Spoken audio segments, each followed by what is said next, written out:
Palavra da Verdade, a exposição bíblica com Hernandes Dias Lopes. Eu quero partilhar com vocês o texto que está na segunda carta do apóstolo Paulo a Timóteo, no capítulo 4, versos 6 a 18. Eu peço que você abra sua Bíblia comigo nesta passagem, ou ligue aí seu smartphone no texto bíblico e acompanhe comigo esta exposição. É do conhecimento de todos que Paulo escreve esta carta da sua segunda prisão em Roma, preso na masmorra mamertina, já condenado à morte, no corredor da morte, aguardando a sua execução. E ele escreve para Timóteo, que estava em Éfeso, seu amado filho, e ele diz assim: Timóteo, quanto a mim, já estou sendo oferecido por libação, e o tempo da minha partida é chegado. Combati o bom combate, completei a carreira, guardei a fé. Já agora a coroa da justiça me está guardada, a qual o Senhor reto juiz me dará naquele dia, e não apenas a mim, mas a todos quantos amam a sua vinda. Procura vir ter comigo depressa, porque Demas, tendo amado o presente século, me abandonou e se foi para Tessalônica. Crescente foi para a Galácia, Tito para a Dalmácia. Somente Lucas está comigo. Toma contigo Marcos e traze-o, pois me é útil para o ministério. Quanto a Tíquico, mandei-o até Éfeso. Quando vieres, traz a capa que deixei em Trode, na casa de Carpo, bem como os livros, especialmente os pergaminhos. Na minha primeira defesa, aliás, ele diz no verso 14, Alexandre o latoeiro causou-me muitos males. O Senhor lhe dará paga segundo as suas obras. Tu guarda-te também dele, porque resistiu fortemente às minhas palavras. Na minha primeira defesa, ninguém foi a meu favor, antes todos me abandonaram. Que isso não lhe seja posto em conta. Mas o Senhor me assistiu e me revestiu de forças, para que por meu intermédio a pregação fosse plenamente cumprida e todos os gentios ouvissem. E fui libertado da boca do leão. O Senhor me livrará também de toda obra maligna e me levará salvo para o seu reino celestial. A Ele, glória pelos séculos dos séculos. Amém. Todos vocês sabem que o apóstolo Paulo ficou preso em Roma 2 vezes. A primeira prisão nos idos de 61, 62. A segunda prisão nos idos de 66, 67. Na primeira prisão, quem estava por trás, orquestrando contra ele, eram seus irmãos, eram judeus. Na segunda prisão, quem estava por trás, maquinando contra ele, era a pesada máquina do Império Romano. Na primeira prisão, ele tinha determinadas regalias, estava numa casa alugada, uma espécie de prisão domiciliar, diríamos hoje. Na segunda prisão, ele estava na masmorra mamertina, um lugar sujo, escuro, úmido, fétido, de onde as pessoas saíam leprosas ou para o martírio. Na primeira prisão, ele foi preso como um apóstolo, um pregador do evangelho. Na segunda prisão, ele foi preso como um bandido, acusado de ser um malfeitor, um criminoso. Na primeira prisão, ele orou para sair e pediu oração para sair, e de fato saiu. Mas na segunda prisão, ele não pediu oração para sair, nem orou para sair. Porque já escreve esta carta com alguém sentenciado à morte, no corredor da morte, aguardando o dia da sua execução. Talvez você pergunte, o que aconteceu a Paulo para ele ser preso pela segunda vez em Roma? E é notório que todos vocês têm ciência disso, que no dia 17 de julho do ano 64, uma tragédia acontece no Império.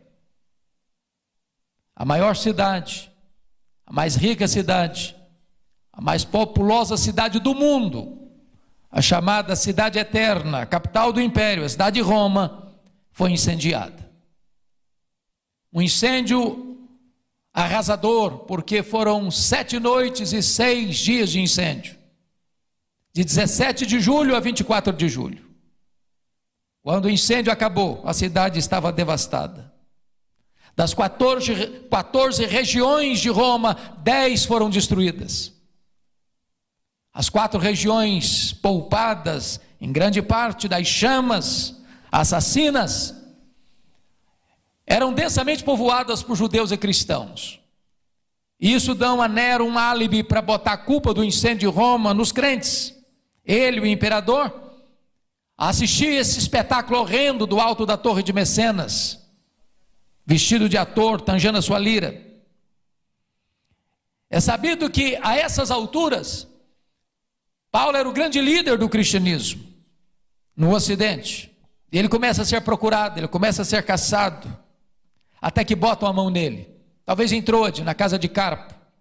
Não deu sequer para pegar seus livros, seus pergaminhos, sua capa. E ele é jogado então nessa masmorra escura e úmida. Talvez você pergunte ainda, mas o que esses acontecimentos tão trágicos provocaram na alma desse velho apóstolo? Desse homem que já tinha plantado igrejas nas províncias da Galácia, da Macedônia, da Acaia, da Ásia Menor. Deste homem que, sendo o maior evangelista, teólogo, missionário, plantador de igrejas da história do cristianismo, estava encerrando a sua carreira pobre, doente, velho, cheio de cicatrizes, jogado numa masmorra. Como é que ele está reagindo a tudo isso? Como é que está a alma dele em tudo isso? E eu convido vocês para examinarem comigo brevemente o contexto, para entrarmos na exposição da passagem. Primeiramente no capítulo 2, verso 9, ele diz para Timóteo: Timóteo, pelo evangelho eu estou sofrendo até algemas como malfeitor. Pensem comigo, meus irmãos, nos fake news da época, circulando pelas ruas de Roma, ou pelos rincões do império. Está sabendo da última? Qual? Aquele famoso pregador, aquele apóstolo, está preso, é um bandido, é um criminoso, é um malfeitor, estava por trás do incêndio de Roma. Isso é como subir no alto de uma montanha, soltar um saco de penas, não se recolhe todas mais. Estão desconstruindo o seu nome, maculando a sua honra, conspurcando o seu testemunho, enlameando a sua vida. Mas tem mais. Olha comigo o capítulo 1, versículo 15. Ele diz: Timóteo, estás ciente de que todos os da Ásia me abandonaram. Quem são esses da Ásia? Seus filhos na fé. Os membros das igrejas que ele plantou direta ou indiretamente. Éfeso, Esmirna, Pérgamo, Tiatira, Sardes, Filadélfia, Laodiceia, Colossos e Hierápolis. Gente que conhecia o seu caráter, mas gente que, em face da situação que ele estava vivendo, se acovarda, não tem coragem de se apresentar para dizer: este homem não é um bandido, este homem não é um malfeitor, este homem não é um criminoso. Todos, não alguns, não a maioria, todos o abandonaram covardemente. Imagine como isso deve ter machucado o coração desse velho apóstolo. Mas tem mais. Olha comigo o capítulo 1, versículo 8. Ele escreve para Timóteo e diz: Timóteo, meu filho, não te envergonhes do testemunho de nosso Senhor, nem do seu encarcerado, que sou eu. Talvez nada machucou mais Paulo emocionalmente do que isso aqui. Quem era Timóteo? O seu mais próximo colaborador, o seu filho amado. Até Timóteo está com vergonha de Paulo. Até Timóteo está constrangido de se apresentar para dizer: este homem eu conheço, este homem é um benfeitor, este homem não é um bandido.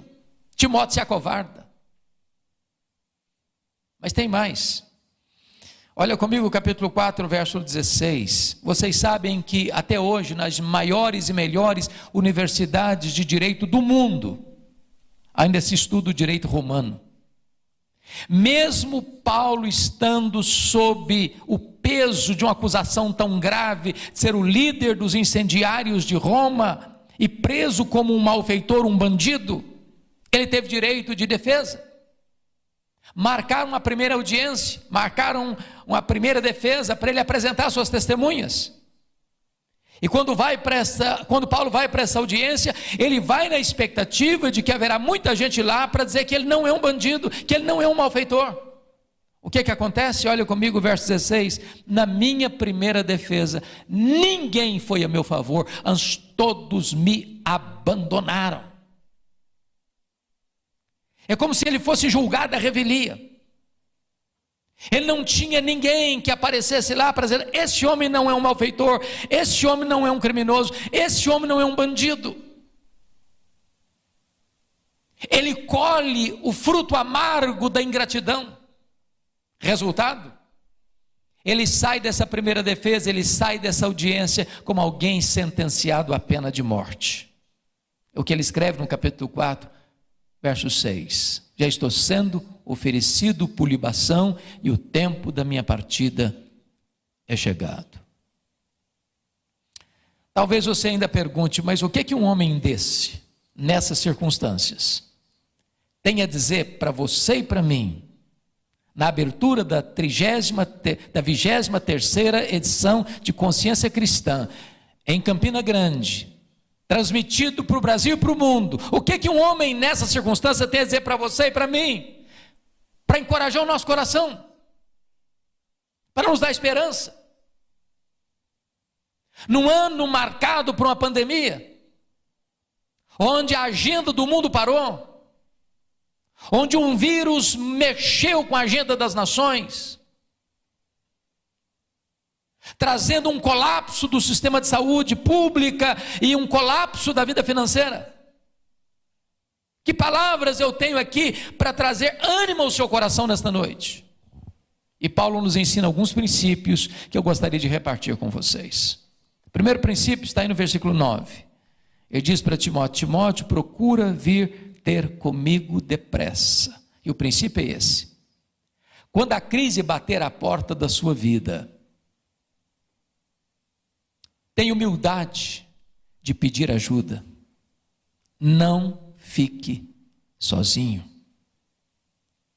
A crise chega, irmãos, e chega para todos, para ricos, para pobres, para governantes, para governados, para doutores, para analfabetos, para crentes e para descrentes. E eu preciso lhe dizer que quando a crise chega, a solidão é uma péssima companhia. Se gente precisa de Deus, gente precisa de gente. Todos nós precisamos de um amigo do peito, com quem nós temos coragem de abrir o coração e pedir ajuda, repartindo as nossas dores, dividindo as nossas cargas. Talvez uma das maiores tragédias da realidade evangélica brasileira foi a quantidade de pastores, ou é a quantidade de pastores que têm cometido suicídio nos últimos anos. E a pergunta que você faz é essa: por que, meu Deus, que esse colega não encontrou sequer um amigo para abrir o coração, para pedir ajuda? Nenhum de nós é autossuficiente. Todos nós precisamos de ajuda quando a crise nos encurrala. Para quem você tem coragem de ligar, escrever e dizer: corre para cá, venha ter comigo depressa, eu preciso de um ombro amigo, eu preciso de alguém do meu lado, eu preciso de alguém para quem eu possa abrir o meu coração? Mas há um segundo princípio. Confira comigo, por favor, versículo 10. Porque Demas, tendo amado o presente século, me abandonou. O princípio é esse: quando as pessoas decepcionarem você, não faça registros de mágoas. Irmãos, isso é um fato, isso não é uma mera possibilidade. As pessoas vão nos decepcionar, e nós vamos decepcionar as pessoas. A questão básica não é o que as pessoas vão fazer com você, é como você vai reagir a isto. Se você guardar mágoa, se você nutrir amargura no coração, se você ficar remoendo essas reminiscências amargas, eu vou lhe garantir uma coisa: você vai perder a alegria, você vai perder o sono, você vai perder o apetite, você vai perder a saúde, você vai perder o foco.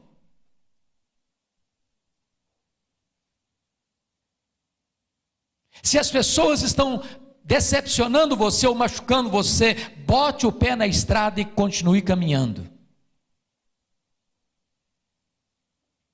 Uma das obras que mais abençoaram o meu coração foi o livro Em Busca de Sentido, de Viktor Frankl. Viktor Frankl é o pai da logoterapia, um judeu que sobreviveu ao campo de concentração na Polônia. E ele disse algo que me marcou muito quando afirmou o seguinte: a única coisa que ninguém pode tirar de você é o direito que você tem de fazer as suas escolhas. As pessoas podem tirar sua liberdade, as pessoas podem tirar seus bens, as pessoas podem tirar sua família, as pessoas podem tirar sua vida, mas elas não podem tirar de você o direito que você tem de fazer as suas escolhas. Ela fala mal de você, você fala bem dela. Ela persegue você, você abençoa ela.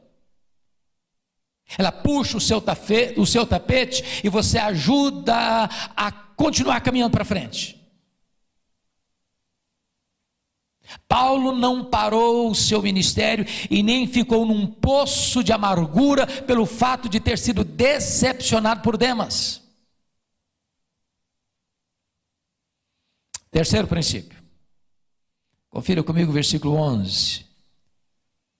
Ele diz assim, no versículo 11: toma contigo Marcos e traze-o, pois me é útil para o ministério. O princípio aqui é este: se você se lembrar que algum dia na sua vida você foi duro com alguém ou machucou alguém, tenha a humildade de reconhecer o erro e de pedir perdão. Para eu entender o versículo 11, eu preciso entender mais dois versículos. Eu preciso entender Atos 13:13. Esse Marcos aqui é o João Marcos, primo de Barnabé, auxiliar dos dois missionários Barnabé e Saulo quando saíram de Antioquia. Está escrito em Atos 13:13 que esse Marcos, em Antioquia, perto da Panfilha, abandona os dois missionários e volta para a casa da mãe em Jerusalém. Não está claro por que razão ele deixou os dois missionários. Talvez porque ele era jovem demais e pensou que missões fosse turismo. Talvez porque quando saíram de Antioquia da Síria, o líder da caravana era o seu primo Barnabé, e em Pafos a liderança passa para o comando de Paulo. Mas muito provavelmente porque Gálatas 4 retrata-nos que Paulo prega o evangelho pela primeira vez na Galácia por causa de uma enfermidade física. Talvez a enfermidade física que ele descreve em 2 Coríntios 12:7, o espinho na carne, mensageiro de Satanás, para lhes bofetear, a fim de que ele não se ensoberbecesse. A pergunta é: que enfermidade física era essa? Os historiadores dizem que essa região de perto da Panfilha era uma região alagadiça, pantanosa, com forte incidência de malária naquela época. Muito provavelmente Paulo contraiu uma malária aqui, porque não consta que ele saiu de Antioquia da Síria doente, mas consta que ele chega na Galácia do Sul, Antioquia da Pisídia, Icônio, Derbe e Listra, doente. E muito provavelmente esse jovem João Marcos deve ter pensado assim: eu estou muito moço para ficar doente, eu vou voltar para a casa da minha mãe. Mas o segundo texto que você tem que entender para compreender esse versículo 11 é Atos 15:36-41. Depois do concílio de Jerusalém, Paulo se aproxima de Barnabé, convida-o para a segunda viagem missionária, para que eles fossem visitar aqueles irmãos pela região da Galácia. E Barnabé disse: sim, vamos. Só um detalhe: eu quero levar meu primo João Marcos. E Paulo respondeu: eu não acho justo levarmos aquele que nos abandonou desde perto da Panfilha. E diz a Bíblia que houve tal desavença entre Paulo e Barnabé por causa desse João Marcos, que os dois não caminharam juntos mais. É claro que o texto está construído em palavras breves e em tom polido, mas obviamente não foi isso que aconteceu. Eu vou tentar parafrasear então o que houve. Acho que foi mais ou menos assim. O Barnabé, eu estou muito feliz com o resultado do Concílio de Jerusalém. Agora a linha doutrinária da igreja está corrigida e nós agora temos campo aberto para voltar para fazer obra missionária. Vamos embora, Barnabé. Vamos, Paulo. Só um detalhe, você está lembrado do meu primo? É claro que estou, né, Barnabé? Sabia que ele está querendo ir com a gente? Aliás, eu estou com vontade de levá-lo mesmo. O Paulo fechou a cara e disse: ô Barnabé, comigo esse rapaz não vai não. Não, Paulo, mas ele amadureceu. Comigo ele não vai, Barnabé. Mas Paulo, você está sendo radical. Comigo ele não vai, Barnabé. Mas Paulo, vão dar uma chance para ele. Comigo ele não vai, Barnabé. Agora pense comigo se não tivesse um Barnabé na vida do Marcos. Você já se sentiu descartado alguma vez? Persona não grata alguma vez? Você já se sentiu desprezado e rejeitado alguma vez? As pessoas não acreditarem em você, no seu potencial, nos seus dons, no seu chamado, na sua vocação? Louvado seja Deus, o Barnabé pegou esse Marcos, levou para Chipre, investiu nele. Mais tarde Pedro discipulou esse Marcos e ele foi o primeiro escritor evangelista da Bíblia. Ele que escreveu o primeiro evangelho, o evangelho de Marcos. Agora Paulo está na masmorra mamertina, quem sabe fazendo uma análise do seu passado, rebuscando a sua memória, lembrou-se do Marcos e escreveu para Timóteo: ô Timóteo, quando você vier, filho, traz o Marcos aí com você, ele me é útil para o ministério. Sabe o que Paulo está nos ensinando aqui? Você nunca é tão grande como quando você é humilde. O que Paulo está nos ensinando aqui é que você não perde a sua autoridade espiritual por reconhecer um erro e pedir perdão. O que Paulo está nos ensinando aqui é que nós precisamos construir pontes de reconciliação onde um dia nós cavamos abismos de mágoas. O que Paulo está nos ensinando aqui é que nós não podemos avançar na vida deixando pessoas feridas na nossa estrada. O que Paulo está nos ensinando aqui é que nós não estaremos preparados para morrer enquanto houver pendências de relacionamentos quebrados na nossa vida. Mas há um quarto princípio que ele nos ensina. Confira comigo, por gentileza, versículo 13. Quando vieres, traz a capa que deixei em Trode, na casa de Carpo. Vem com os livros, especialmente os pergaminhos. O princípio aqui é este: por mais triste que seja a trajetória da sua vida e por mais injustiças que você esteja sofrendo hoje, nunca perca o entusiasmo de estudar a palavra de Deus. Os pergaminhos eram as cópias que ele tinha das Escrituras. Ele está preso, ele está velho, ele está doente, está cheio de cicatrizes. Ele está acusado de um crime que ele não praticou. Ele está abandonado pelos seus amigos e pelos seus irmãos. Ele está sentenciado à pena de morte, no corredor da morte, aguardando o dia da sua execução. Ele está numa masmorra mal cheirosa e escura, mas apesar disso ele escreve para Timóteo, para dizer: ô meu filho, quando você vier, traz os meus livros aí, mas não esqueça dos meus pergaminhos. Sabe o que ele está dizendo? Enquanto eu tiver um fiapo de vida, enquanto eu tiver fôlego nos meus pulmões, eu quero estudar mais a palavra de Deus. Paulo sabe que vai morrer e quer estudar mais. Tem muita gente que vive a vida inteira e não estuda nada.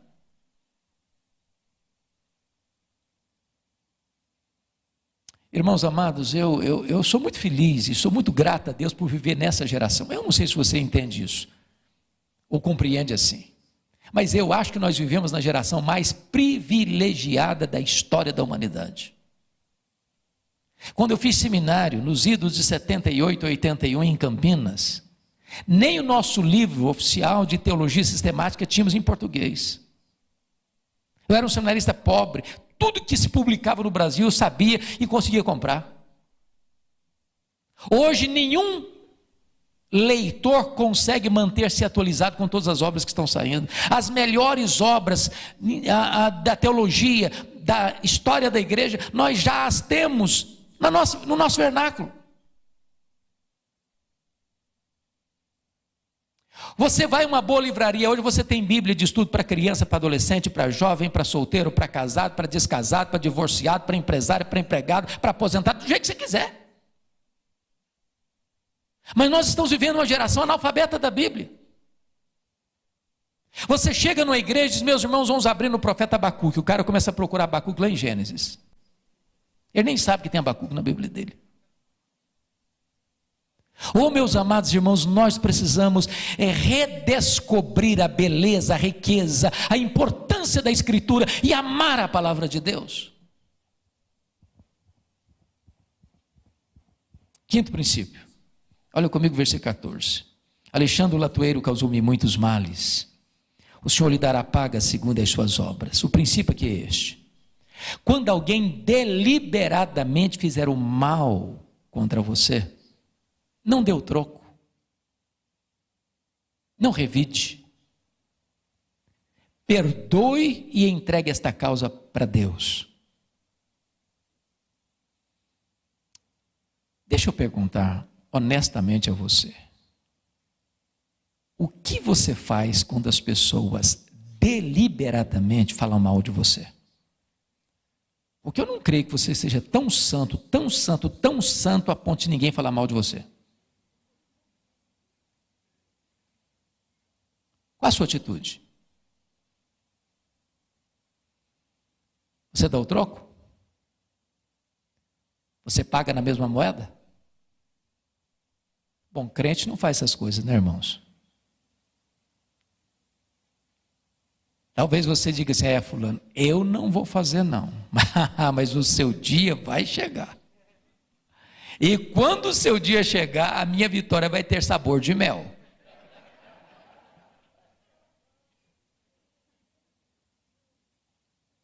Oh, irmãos, esse não é o nosso papel. Nosso papel é perdoar e entregar essa causa para Deus. Eu não sei fazer isso. E eu vou dizer a você que perdão não é uma opção, é uma ordem de Deus, é um imperativo. Ninguém tem saúde emocional sem exercitar perdão. Ninguém tem um casamento saudável sem exercitar perdão.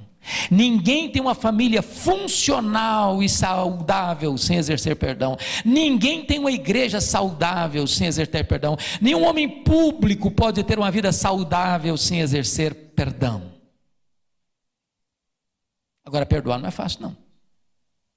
Ninguém perdoa porque tem uma boa formação, porque tem um temperamento ameno, porque tem uma personalidade adestrada. Não, não. Perdão é obra da graça de Deus. Talvez a dor mais aguda que eu já senti em toda a minha vida foi no dia 2 de agosto de 1982, o ano que eu fui ordenado ao Sagrado Ministério. Meu irmão, que fizera 27 anos no dia anterior, no dia 1º de agosto, foi assassinado pelo seu primo, com 11 golpes de faca, todos mortais. Quando eu recebi o telefonema, eu estava a 1.500 quilômetros de distância. É como se eu tivesse tomado um soco no meu estômago. Eu perdi a voz. Quando Deus me devolveu as forças e a voz, me lembro que a primeira palavra que eu proferi foi esta: eu perdoo o assassino. Eu não tinha outra opção. Ou perdoava, ou adoecia. Ou perdoava, ou a minha vida transformar-se no inferno. Ou perdoava, ou teria que abandonar o ministério. Mas eu posso lhes dizer que o perdão é maior que o ódio. Perdão cura, perdão liberta, perdão restaura. Perdão é a asepsia da alma, é a faxina da mente, é a alforria do coração. A Bíblia nos manda perdoar assim como Deus em Cristo nos perdoou. Eu e você temos uma dívida impagável com Deus, e Deus nos perdoou completamente. E agora Ele requer que você e eu perdoemos como Ele em Cristo nos perdoou. Mas notem comigo, o 6º princípio, versículo 16. Na minha primeira defesa, ninguém foi a meu favor, antes todos me abandonaram. Isso não lhe seja posto em conta, mas o Senhor me assistiu e me revestiu de forças, para que por meu intermédio a pregação fosse plenamente cumprida. O princípio aqui é este: ainda que você sofra os maiores golpes na vida, que você esteja no vale mais profundo, surrado pela dor mais atroz, ainda que você seja abandonado pelos amigos mais próximos e até pela sua família, ainda que você se sinta só, absolutamente só, entenda uma coisa: Deus nunca vai desamparar você. Os homens podem nos abandonar, a família pode nos abandonar, os amigos podem nos deixar na mão, mas Deus nunca vai desamparar você.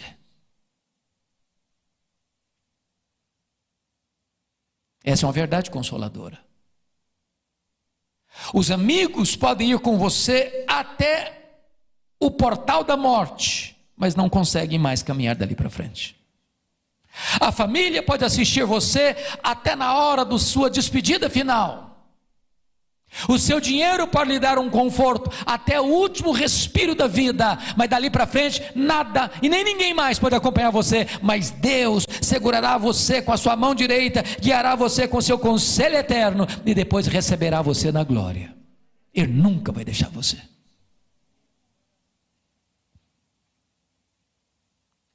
Sétimo e penúltimo princípio. Veja comigo o versículo 21. Apressa-te a vir antes do inverno. E o princípio aqui é este: há coisas na vida que ou você faz hoje, ou nunca mais você vai ter oportunidade de fazê-lo. Eu gosto do verso 21, porque ele, sendo um pós-scriptum, porque ele encerra o assunto no verso 18, com um amém sonoro, é uma explicação do que ele disse no verso de número 9, quando ele diz: procura vir ter comigo depressa. O que é depressa? É vago.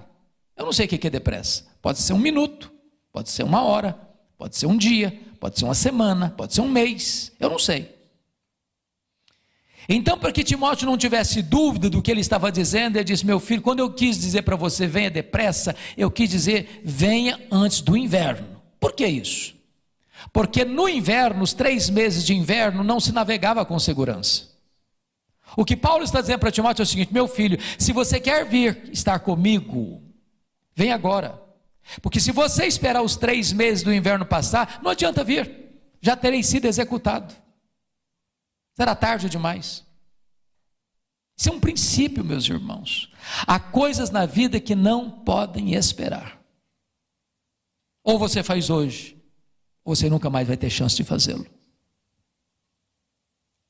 Vocês se lembram quando aquelas mulheres da Galileia, que subiram com Jesus para Jerusalém, aliás, bancaram financeiramente o ministério de Jesus nas suas viagens itinerantes pelas cidades da Galileia? No domingo de manhã, elas foram ao túmulo de Jesus levando aromas. Mas quando chegaram, o túmulo estava aberto, entraram, o túmulo estava vazio. E um anjo se aproxima delas e pergunta: o que vocês vieram fazer aqui? Procurar entre os mortos aquele que está vivo. Ele não está mais aqui não, ele ressuscitou. Sabe o que o anjo está dizendo para elas? Ele não precisa mais dessa unção não. É tarde demais.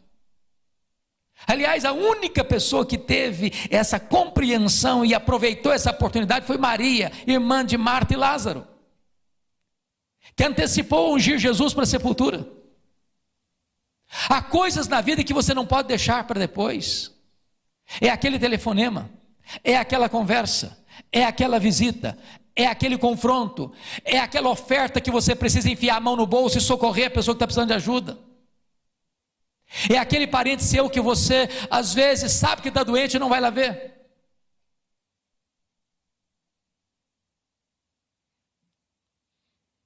Quando eu cheguei no aeroporto de João Pessoa hoje, entramos no carro, abri meu telefone e uma notícia que mexeu com o meu coração, por demais. Um dos amigos mais íntimos que tenho na vida partiu para o Senhor na tarde de hoje. reverendo Jonas Zuski.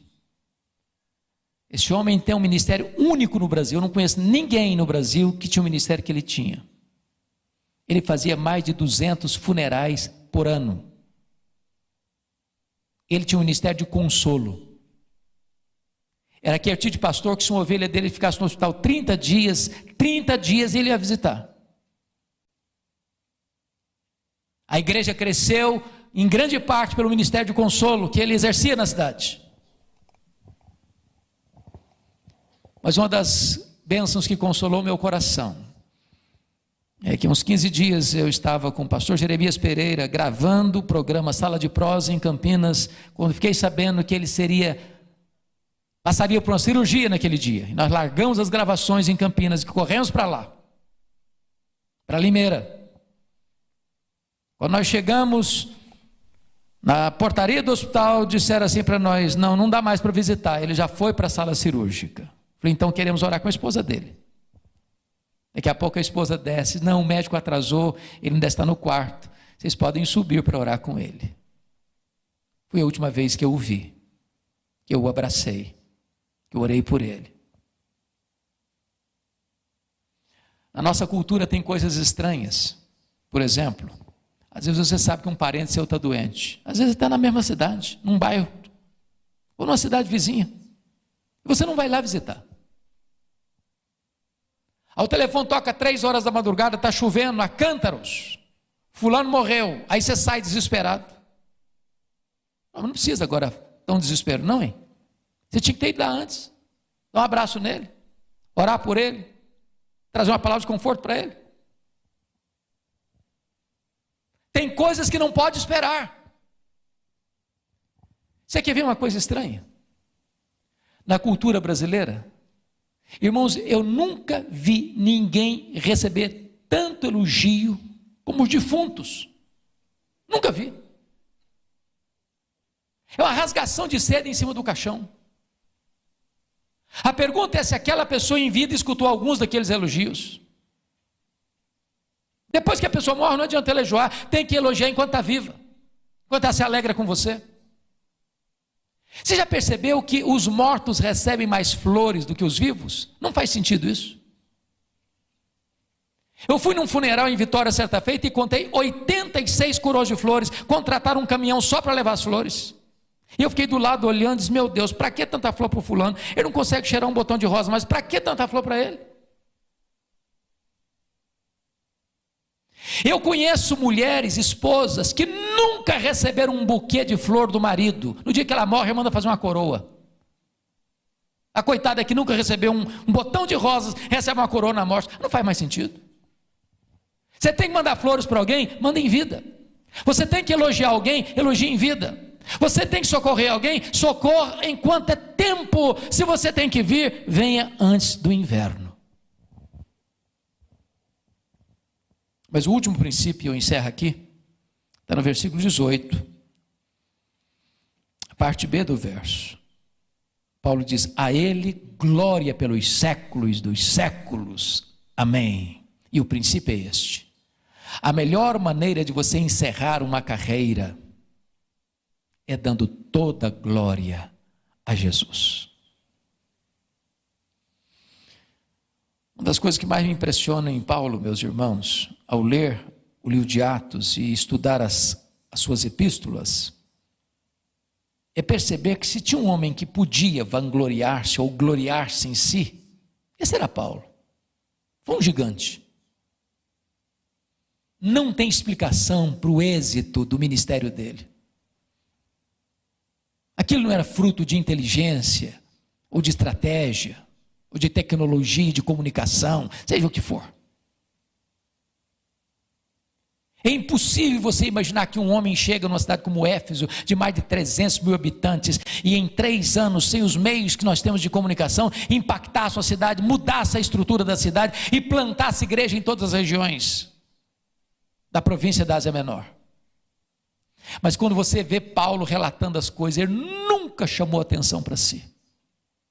É Deus quem faz. A glória é de Deus. Não queira receber a glória que só pertence a Deus. E eu fico imaginando o que é um homem já velho, naquelas circunstâncias, aguardando o dia da execução.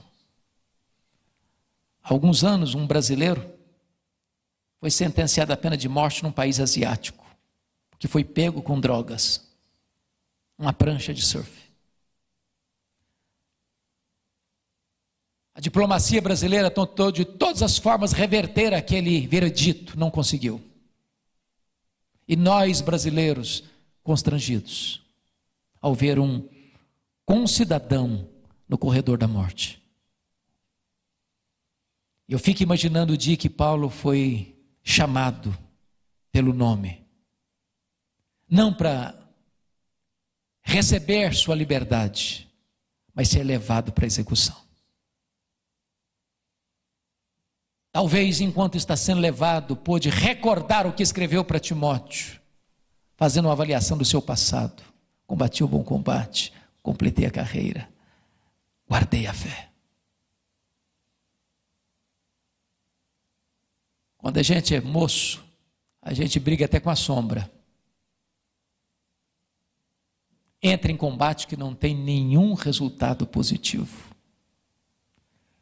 Mas chega um momento que você não quer combater qualquer combate mais. Se o combate é bom, combata-o. Se não é, deixa-o para lá. Tem muita gente deixando a carreira no meio do caminho.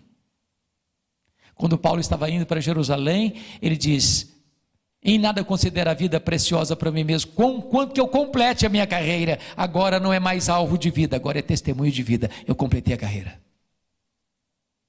Num mundo de tanta perseguição e de tantas ideias novas surgindo no mercado da fé, Paulo diz: eu não negociei minha consciência, eu não prostituí meu ministério, eu guardei a fé.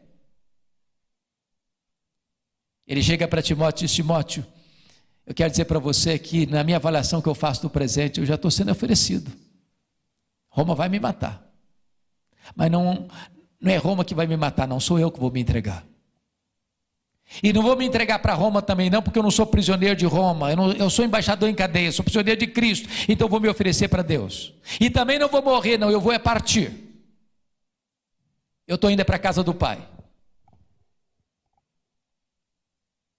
E ele faz uma avaliação do seu futuro no verso 8. Diz: olha, Timóteo, Nero me considerou culpado, me sentenciou à morte. Mas isso não me importa não, Timóteo. Sabe por quê, Timóteo? Que o que importa de fato é que o reto juiz, diante de quem eu vou comparecer, e todos terão que comparecer, já me justificou. Eu não tenho mais nenhuma condenação sobre a minha vida, então eu estou indo receber a coroa da justiça. E talvez, antes de botar a cabeça no cepo, e a espada de Roma tosar-lhe a cabeça, ele se lembrou do que escreveu para Timóteo, fechando as cortinas da vida, antes de dizer o amém final da sua história. A ele, glória pelos séculos dos séculos. Esta é a única maneira legítima, sublime, gloriosa de encerrar a carreira e de fechar as cortinas da vida, é dando a Jesus toda a glória que Ele merece, porque dele, por meio dele e para Ele são todas as coisas. Que Deus nos ajude, irmãos, nesse tempo difícil, de tantos dramas, de tantas dores, de tantas lágrimas, de tanto luto, entendermos que se vivemos para o Senhor, vivemos. Se morremos, para o Senhor morremos. Quer pois vivamos, quer pois morramos. Nós somos do Senhor. Que Ele nos abençoe. Amém.